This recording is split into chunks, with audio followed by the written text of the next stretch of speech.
Entre las voces que han insistido desde Estados Unidos en la necesidad de que fuerzas estadounidenses intervengan en el combate al crimen organizado en México está Dereck Maltz, exagente de la agencia antidrogas, exagente de la DEA, quien en sus declaraciones había omitido la responsabilidad que su país, Estados Unidos, juega en este combate. Por ejemplo, en detener el flujo desde Estados Unidos de armas y dinero que son utilizados por los cárteles de la droga en México, así como detener el consumo o desincentivarlo al menos, que allá demanda las drogas que se trafican desde nuestro país. Por ejemplo, el fentanilo. Hoy hablé con él al respecto. Mantiene sus críticas de la estrategia de seguridad actual de México. Insiste en que militares de su país pueden colaborar con México, pero reconoce lo que Estados Unidos no ha hecho y debería hacer en la materia. Aquí, la conversación. Saludo al exagente de la DEA, Dereck Maltz. Dereck, thank you very much for your time. Thank you very much for having me. Appreciate it. Which should be right now the conversation between Mexico and the United States in this moment that we are facing a lot of violence, a lot of fentanyl going through Mexico to the United States? So I hope to see a high-level meeting in Mexico between U.S. officials and the highest level officials in Mexico. I don't want a photo shoot.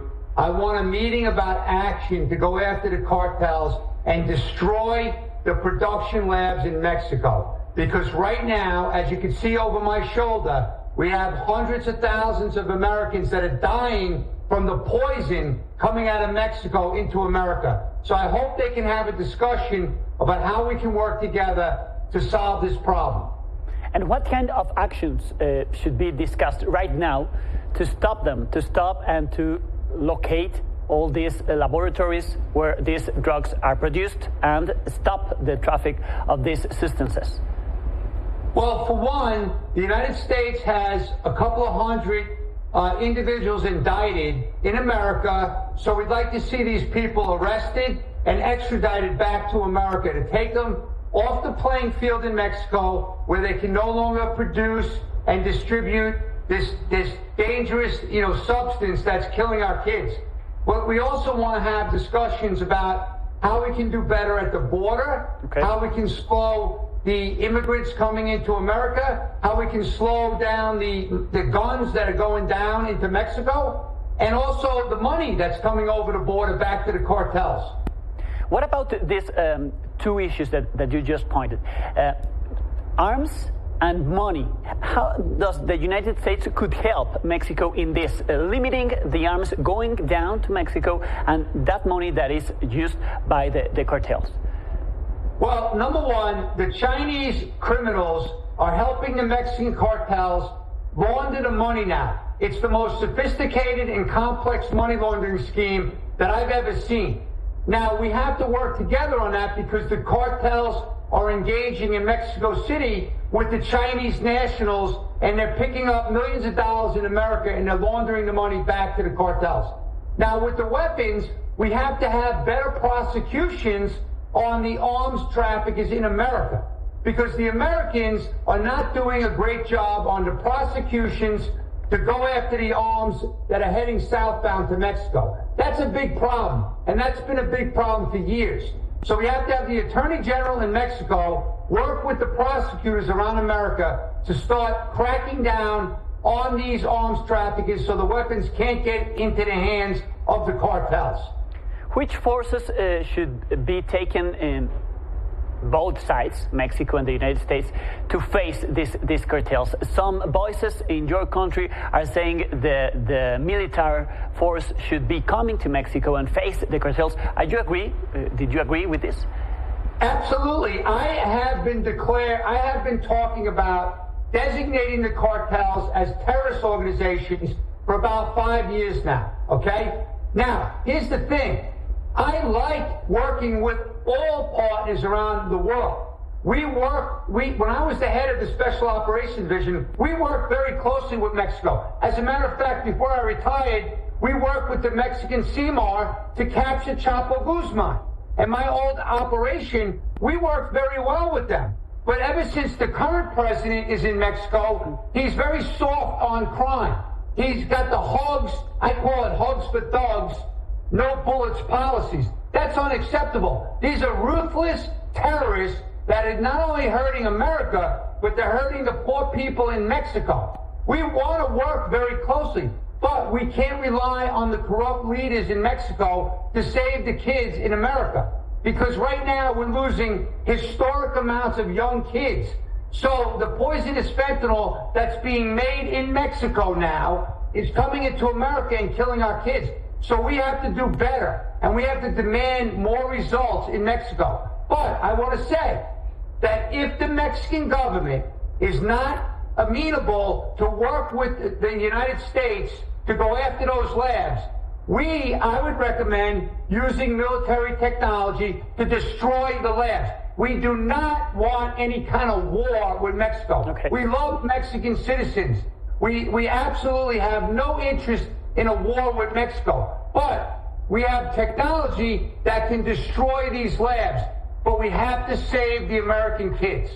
Yes, so it's not an invasion as many people just Absolutely consider. no way. No way. That's not something that we're talking about. Mm-hmm. Certainly, I don't believe in it. I've been to Mexico. The Mexican people are really nice people. They work really hard. And I feel bad that they have to go through this nonsense with the cartels. So we're not talking about invading Mexico. We're talking about helping the Mexican government to destroy those production labs and capture these cartel leaders and put them in jail with Chapo in the United States. Designating the drug cartels as terrorist organizations has many other things that could affect both countries, for example, economics.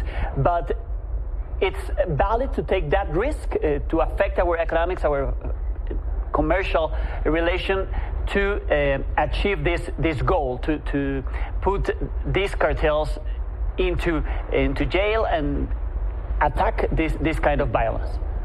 Well, that's a great question. I definitely do not want to hurt the economics between Mexico and the United States. We have really good relationships. Like I said, the Mexican citizens, I pray for everyone down there, what they're going through. But here's the thing. We have to look out for the Mexican citizens and the United States citizens. Yes. And right now, the cartels are killing so many people, we have to take more aggressive action. Right now, it seems to me that the president of Mexico is siding with these terror cartels. Like, look at the recent conviction in America of Genaro Garcia. Now, I understand this is not the current president's, head of, security in Mexico. This is 2006, 2012. Yes. But he was the FBI equivalent in Mexico, and he's working with Chapo Guzman, the Sinaloa cartels, helping them get drugs into America. We can no longer accept that. We have to do whatever is necessary to disrupt that. And what I'm really upset about right now, just so you know, is that the Mexican president came out on the media and said that Mexico doesn't produce fentanyl. That is a 100% lie. Last month, they had one of the biggest labs ever in Mexico where he participated in a press conference where he said, this is no longer what we knew before. The small kitchens is exactly what he said. Yes. They had enough fentanyl to kill 130 million people. 130 million doses of fentanyl, deadly dosage units, right? And so 600,000 pills. So this is a lie. We can't have them lying to the public in Mexico and the United States. So we have to go after them. There was a lab hit in 2021. The Army raided a lab that they said in the AP news story, the Sinaloa cartel had the lab in Culiacan that was going to produce 70 million of these deadly pills every month.